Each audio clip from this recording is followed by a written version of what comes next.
Welcome my educational channel విద్యా ఉద్యోగ సమాచారానికి స్వాగతం. UPSC civil services preliminary exam 2026కి సంబంధించి క్వశ్చన్ పేపర్ ఏ విధంగా వచ్చింది, ఏ టాపిక్స్ నుంచి క్వశ్చన్స్ కవర్ అయినాయో మనము గత వీడియోలో కొన్ని ఎక్స్ప్లెయిన్ చేశాను మీకు టాపిక్స్ పార్ట్ 1లో. పార్ట్ 2లో మిగతా టాపిక్స్ ఎక్స్ప్లెయిన్ చేస్తాను, ఎక్కడెక్కడి నుంచి మనకి ప్రశ్నలు వచ్చాయని ఈరోజు కూడా మనం డిస్కస్ చేయబోతున్నాం. మరి ఇలాంటి లేటెస్ట్ ఇన్ఫర్మేషన్ కోసం ఛానల్ని సబ్స్క్రైబ్ చేయండి, వీడియోను లైక్ చేయండి. సో జిఎస్ పేపర్ 1లో వచ్చినటువంటి ప్రశ్నలు అంటే ఏ టాపిక్ నుంచి క్వశ్చన్స్ కవర్ అయ్యాయి అది మాత్రమే మనం ఇక్కడ చూస్తాము. ఒకసారి మనం గమనించినట్టయితే లాస్ట్ పార్ట్ 1లో మీకు ఏ ఏరియా నుంచి ఎక్కువ క్వశ్చన్స్ వచ్చినాయి, కరెంట్ అఫైర్స్ నుంచి ఎన్ని వచ్చినాయి, హిస్టరీ నుంచి ఎన్ని వచ్చినాయి, పాలిటీ నుంచి ఎన్ని వచ్చినాయి, అవన్నీ డిస్కస్ చేసినాం మనం పార్ట్ 1లో. ఈ పార్ట్ 2లో కూడా ఇంకా మిగిలిన టాపిక్స్ ఏమున్నాయి, ఏ టాపిక్స్ నుంచి కవర్ అయినాయి అనేది మనం ఇక్కడ చూస్తాం. అత్యధిక రాష్ట్రాలతో సరిహద్దు కలిగిన రాష్ట్రం, ఇది అడిగిండండి యూపీఎస్సీలో. జనరల్గా ఇది మనకి బేసిక్ జనరల్ నాలెడ్జ్ క్వశ్చనే. అదేవిధంగా అత్యధిక దూరం అంతర్జాతీయ సరిహద్దు కలిగిన రాష్ట్రం, ఒక దేశంతో ఎక్కువ దూరం సరిహద్దును ఏ రాష్ట్రం కలిగి ఉంది ఇండియాలో, ఇది కూడా జీకే క్వశ్చనే. అంటే జనరల్ నాలెడ్జ్ స్టాక్ జీకేలో ఇది అడిగింది మనకి. మన వీడియోస్లో ఇది కవర్ అయింది, మీరు చూడండి. ఎక్కువ స్టేట్స్ తోటి బౌండరీ లైన్ ఉన్నటువంటి స్టేట్ ఇది అడిగింది. మంగోలియా నుండి నాగాలాండ్లోని డోయాంగ్ సరస్సుకు వచ్చే అమూర్ పాల్కన్స్ గురించి అడిగిండు. వాటి గురించి సరైనది ఏది అన్నాడు. ఈసారి యూపీఎస్సీలో ఈ క్రింది వానలో సరైనవేవి చాలా క్వశ్చన్స్ ఉన్నాయి మీకు. అట్లా సరైనది కానిది ఇట్లాంటి క్వశ్చన్స్. సో ఈ క్వశ్చన్ కూడా వచ్చింది, ఇది కొంచెం డిఫరెంట్. అంటే ఇట్లాంటి జనరల్గా అడుగుతున్నాడు మనకి. నేషనల్ మిషన్ ఫర్ సస్టైనబుల్ అగ్రికల్చర్లో భాగంగా చేపట్టిన రెయిన్ఫెడ్ ఏరియా డెవలప్మెంట్ పథకం ఉద్దేశం. స్కీమ్స్, సెంట్రల్ గవర్నమెంట్ స్కీమ్స్, ముఖ్యంగా అగ్రికల్చర్ రిలేటెడ్ కానివ్వండి, ఇరిగేషన్ రిలేటెడ్ కానివ్వండి, సోలార్ ఎనర్జీ రిలేటెడ్ కానివ్వండి, ఇలాంటి స్కీమ్స్ మీద ఎప్పుడైనా క్వశ్చన్స్ ఉంటే అంతకుముందు నేను మీకు ఇలాంటి యాంగిల్లో చెప్పడం కూడా జరిగింది. ఇక ఇరీ సిల్క్ గురించి అడిగిండండి క్వశ్చన్. మనకు సిల్క్లో రకాలు ఉన్నాయి కదా, సో దాంట్లో ఇరీ సిల్క్ గురించి అడిగిండు. ఏ దేశాలకు చెందిన నౌకలు హార్ముజ్ జలసంధి ద్వారా హిందూ మహాసముద్రంలోకి ప్రవేశిస్తాయి? ఒక రకంగా చెప్పాలంటే మనకి ఇది కరెంట్ ఇష్యూ నుంచి తీసుకుని అనుకోవచ్చు. ఎందుకంటే రీసెంట్గా మనకు ఈ ఇరాన్ అమెరికా వార్ సందర్భంగా ఈ హార్ముజ్ జలసంధి అయితే న్యూస్లోకి వచ్చింది. దీని గురించి మన వీడియోస్లో నేను డిస్కస్ చేసినాను, హార్ముజ్ స్ట్రైట్ గురించి. ఎందుకు ఇది చాలా ఇంపార్టెంట్ అన్నట్టు. ప్రపంచంలో ఆయిల్ సప్లైకి సంబంధించి ఈ వే అనేది చాలా ముఖ్యమైనటువంటి వే, చోక్ పాయింట్ అంటాం దీన్ని. సో దీని గురించి బేసిక్ ఇన్ఫర్మేషన్ ఇచ్చాను, ఒకసారి చూడండి. ఇంటర్పోల్ జారీ చేసే నోటీసులపై రకరకాల నోటీసులు ఉంటాయి. ఇంటర్పోల్ అంటే మనకు ఇంటర్నేషనల్ క్రిమినల్ పోలీస్ ఆర్గనైజేషన్ అంటాం కదా, ఎందుకంటే అంతర్జాతీయ స్థాయిలో క్రిమినల్స్ని పట్టుకోవడానికి ఈ ఇంటర్పోల్ అనేది మనకి పనిచేస్తుంది అన్నట్టు. సో వాళ్ళు ఈ నేరస్తులకు రకరకాల నోటీసులు ఇష్యూ చేస్తారు. ఇది ఇచ్చిన మనకు వీడియోలో ఉంటుంది చూడండి, silver notice, blue notice, black notice, green notice. So ఈ నోటీసుల గురించి బేసిక్ క్వశ్చన్ వచ్చింది. అంటే ఇది సింపుల్ క్వశ్చన్ అనుకోవచ్చు. విశ్లేషకులు ఏమంటున్నారంటే ఈసారి సివిల్ సర్వీసెస్ టఫ్ ఉంది ప్రిలిమ్స్ అని స్టూడెంట్స్ కూడా కొంతమంది అంటున్నారు. కానీ బేసిక్ క్వశ్చన్ చాలా ఉన్నాయండి. టఫ్ అయితే నాకు పెద్దగా అనిపించలేదు, ఎందుకంటే 70 మార్క్స్ 80 మార్క్స్ ఈజీగానే స్కోర్ చేయొచ్చు, నో ప్రాబ్లం. కొంచెం మీరు ప్లాన్గా ప్రిపేర్ అవుతే చాలా బేసిక్ క్వశ్చన్స్ అడిగిండు.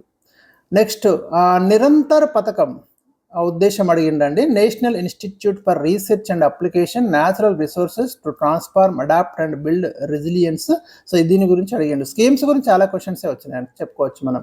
మ్యాంగ్రోవ్ ఎకోసిస్టమ్ గురించి అడిగిండండి. ఈ మ్యాంగ్రోవ్ అడవులు వీటి గురించి నేను ఎప్పుడు మీకు చెప్తానే ఉంటాను, పర్యావరణానికి చాలా ఉపయోగకరం అని. ఇప్పుడు మన వెస్ట్ బెంగాల్లో తీసుకుంటే మీకు మాంగ్రోవ్ ఫారెస్ట్, సుందర్బన్ ఏరియా, ఇవన్నీ కూడా మీకు ఈ సముద్రాలకు దగ్గరగా ఉండేవి, చిత్తన్నీళ్ళకు దగ్గరగా ఉండేవి, చాలా చాలా ఇంపార్టెంట్. ఈ ఎకోసిస్టమ్ గురించి అడిగిండు. విజింజిమ్ ఇంటర్నేషనల్ సీపోర్ట్ గురించి అడిగిండండి, అంతర్జాతీయ ఓడరేవు గురించి కూడా అడిగిండు. తీస్తా నది గురించి ప్రశ్న వచ్చిందండి. ఇప్పుడు మనకు బంగ్లాదేశ్కి ఇండియాకి అయితే ఇది కొంచెం ఈ రివరు అంటే ఉంది. సో ఈ తీస్తా రివర్ గురించి ఒక ప్రశ్న వచ్చింది. థాయ్ అహోమ్ కింగ్డమ్ నాటి మొయిదం సమాధులకు సంబంధించిన అంశం. ఎందుకు అడిగిందంటే ఇది యునెస్కో మనకు దీన్ని వరల్డ్ హెరిటేజ్ సైట్గా అనౌన్స్ చేసింది. అస్సాంలో మీకు ఇండియా సంబంధించి వరల్డ్ హెరిటేజ్ సైట్గా దీన్ని డిసైడ్ చేసింది. ఇది ఆల్రెడీ మన వీడియోలో నేను కవర్ చేసిన, దీని బ్యాక్గ్రౌండ్ కూడా మీకు ఇచ్చిన, ఈ సమాధులు ఏంటి అసలు, ఎవరు వీటిని నిర్మించిండ్రు, ఇవన్నీ కూడా ఇచ్చిన. సో ఈ క్వశ్చన్ అయితే డైరెక్ట్గా మనకు సివిల్స్లో అడిగిండు. లేక్ తుర్కానాకి చెందిన అంశం, ఇది మనం కొత్తగానే వింటున్నామండి ఈ లేక్ గురించి. జెడ్ సీ అంటాము. The world largest permanent desert lake and the world's largest alkaline lake. ఇది డైరెక్ట్ క్వశ్చన్ ఇచ్చిండి, ఇట్లా వచ్చింది. ఇది ఆఫ్రికా ఖండంలో ఉంది మనకి. సాగరమాల ప్రాజెక్టు గురించి అడిగిండండి. ఇది మన వీడియోలో కవర్ చేసిన నేను. సాగరమాల ప్రాజెక్టు ఉద్దేశం ఏంటిది, ఎప్పుడు స్టార్ట్ అయింది అనేది. సో ఇది అడిగిండు. రింకో స్టైల్స్ రెటూసా ఫాక్స్టైల్ ఆర్కిడ్ అంటామండి. ఇది ఎందుకు అడిగిందంటే ఇది మనకి 2 స్టేట్స్కి స్టేట్ ఫ్లవర్ ఉంది, అరుణాచల్ ప్రదేశ్ అండ్ అస్సాంకి. సో దానికి సంబంధించి డైరెక్ట్ ఇట్లనే అడిగిండు క్వశ్చన్. సో ఇక్కడ మీకు అంటే ఎక్స్ప్లెనేషన్ ఇచ్చిన. ఇదైతే మనం ఏమి వీడియోలు ఇదేం కవర్ కాలేదు మనకి. మాధవ్ నేషనల్ పార్క్ సంబంధించి సరైనది ఇది. నేను అంటే ఇచ్చిన ఇది మీకు ఎందుకు రీసెంట్గా న్యూస్లోకి వచ్చింది, ఏ రాష్ట్రంలో ఉంది ఇచ్చిన. కానీ ఇంకొంచెం డెప్త్గా వెళ్ళి అడిగిండు, బౌండరీస్ అడిగిండు, ఆ నేషనల్ పార్క్ గుండా వెళ్ళే అవి అడిగిండు.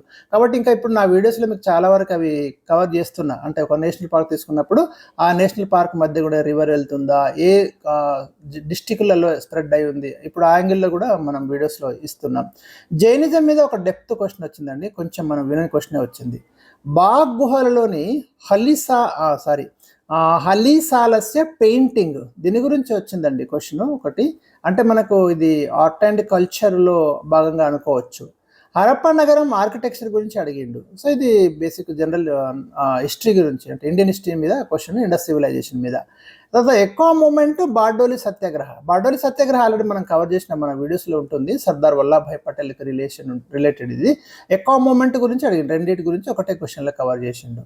తర్వాత ఋగ్వేద కాలంలో వ్యవసాయం నీటిపారుదల విధానం ఒక క్వశ్చన్ వచ్చిందండి, ఈ ఏరియా నుంచి ఒక క్వశ్చన్ వచ్చింది. తర్వాత తుంగురా వాల్కనో ఏ దేశంలో కలదు, ఈక్వెడార్లో ఉందండి. ఇది 2025లో యునెస్కో ద్వారా గ్లోబల్ జియో పార్క్ దీన్ని గుర్తించారు. సో డైరెక్ట్ జస్ట్ ఏ కంట్రీలో ఉంది అన్నాడు. అంటే బేసిక్ క్వశ్చనే, ఇలా న్యూస్లోకి వచ్చిన ఏదైనా కూడా మీరు కంపల్సరీ గుర్తుపెట్టుకోవాలి. ఇట్లాంటివి నేను కూడా ఇచ్చిన మీకు, అంటే ఈ క్వశ్చన్ కవర్ కావాలి కానీ ఇచ్చిన వీడియోస్లో చూడండి. రివర్స్ ఏన్షియంట్ నేమ్స్ అడిగిండండి. పరుష్ని, ఇప్పుడు రావి నది అంటాం కదా, సో జీలం నదికి మనకు అడాప్సస్ అని, తర్వాత బియాస్కి ఓల్డ్ నేమ్స్ ఉన్నాయి కొన్ని, వీటికి చినాబ్కి ఓల్డ్ నేమ్. సో ఆ ఏరియా నుంచి క్వశ్చన్ వచ్చింది. అది ఇంపార్టెంట్ టేబుల్, అది ఎప్పుడు క్వశ్చన్స్ వస్తూనే ఉంటాయి అక్కడ నుంచి, అది ఇండియన్ హిస్టరీ నుంచి. అమరావతి స్తూపం నుంచి ఒక క్వశ్చన్ వచ్చిందండి. మనకి సౌత్ ఇండియాలో ఉన్నటువంటి స్తూపాలలో గుంటూరు ఆ ప్రాంతాల్లో మీకు అమరావతి స్తూప. సో దాని గురించి మీ ప్రశ్న అయితే రావడం జరిగింది. సంగం యుగం గురించి క్వశ్చన్ వచ్చింది. అక్కడ మీకు 3 రాజవంశాలు ఉంటాయి కదా, చేర, చోళ, పాండ్య. దాంట్లో గొప్ప గొప్ప రాజులు ఉన్నారు. సో వాళ్ళ మీద క్వశ్చన్ వచ్చింది. సింపుల్ క్వశ్చన్ అని చెప్పుకోవచ్చు మనం. తర్వాత సుభాష్ చంద్రబోస్ స్థాపించిన ఫార్వర్డ్ బ్లాక్ 1939, ఇక్కడ క్వశ్చన్ వచ్చిందండి. అంటే దానికి సంబంధించి ఎందుకు, ఎవరు ద సపోర్ట్, ఇదంతా ఈ బేస్డ్ క్వశ్చన్ అయితే రావడం జరిగింది. 1856లో బ్రిటిష్ వారిచే అవధ్ ఆక్రమణ తదనంతర పరిణామాలు, దీని మీద క్వశ్చన్ వచ్చింది. ఏం చేసిండు బ్రిటిష్ వాళ్ళు ఇమ్మీడియట్గా అక్కడ. 1856లో బ్రిటిష్ వాళ్ళు అక్కడ అవధ్లో అడ్మినిస్ట్రేషన్ సరిగ్గా లేదు అనే నెపంతో ఉన్న రాజులు దించేసి దాన్ని ఆక్రమించేసుకున్నారు మొత్తం. అట్లా బ్రిటిషర్స్ భారతదేశంలో ఆక్రమించినటువంటి చిట్ట చివరి రాజ్యం అన్నట్టు అది అవధ్ అనేది. సో అక్కడ మీకు జస్ట్ అడ్మినిస్ట్రేషన్ సాకుతోటి డైరెక్ట్ క్వశ్చన్ అట్లా అడుగుతుండే కంప్లీట్. కానీ ఇక్కడ కొంచెం డెప్త్గా వెళ్ళి అడిగిండు, కొంచెం అభ్యర్థి ఎక్స్పెక్ట్ చేయడు ఆ కోణాన్ని.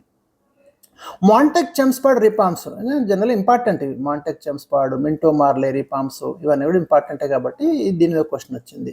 మల్లికార్జున మన్సూర్ కర్ణాటక సంగీతంలో ఏ శైలికి చెందినవారు అన్నాడు. జనరల్గా మనకు ఈ మ్యూజిక్ కానివ్వండి, పెయింటింగ్, ఆర్ట్ చదివేటప్పుడు పర్సన్స్ వాళ్ళు దేంట్లో నిష్ణాతులు, మీరు పెయింటింగ్ తీసుకుంటే రవివర్మ కానివ్వండి, వీళ్ళు పర్టికులర్గా ఏ శైలికి చెందిన వాళ్ళు అంత డెప్త్గా వెళ్ళాలి. సో ఇక్కడ మనకు జైపూర్ అత్రౌలి ఘరానా సాంప్రదాయానికి చెందినవారు. సో ఇక్కడ క్వశ్చన్ అయితే రావడం జరిగింది.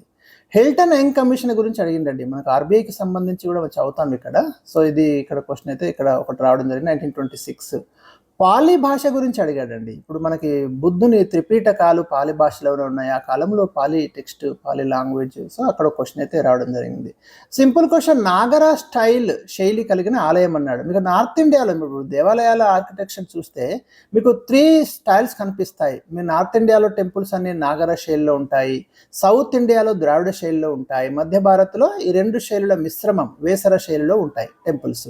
సో మీకు నార్త్ ఇండియాలో ఈ నాగర స్టైల్, ఫర్ ఎగ్జాంపుల్ ఇప్పుడు రీసెంట్గా నిర్మించిన అయోధ్య రామాలయం కూడా నాగరి శైలిలోనే ఉంటుంది. సో ఇది అక్కడ దశావతార దేవాలయం గుప్తుల కాలం నాటిది కూడా నాగరి శైలిలో ఉంది. కింద ఆప్షన్స్ ఇదైతే ఇవ్వడం అనేది జరిగింది. సో ఇవి మనకి పార్ట్ 2లో నేను మీకు కవర్ చేసినటువంటి టాపిక్స్. అంటే మీకు అర్థమైంది కదా, అంటే క్వశ్చన్స్ ఎక్కడెక్కడి నుంచి వస్తున్నాయి, ఎంత కొంచెం డెప్త్గా వెళ్ళాలి అనేది. ఇంకా ఏమైనా ఇన్ఫర్మేషన్ ఉంటే తప్పకుండా నెక్స్ట్ వీడియోలో అందిస్తాను. వీడియో లైక్ చేయడం మర్చిపోకండి. Thank you for watching.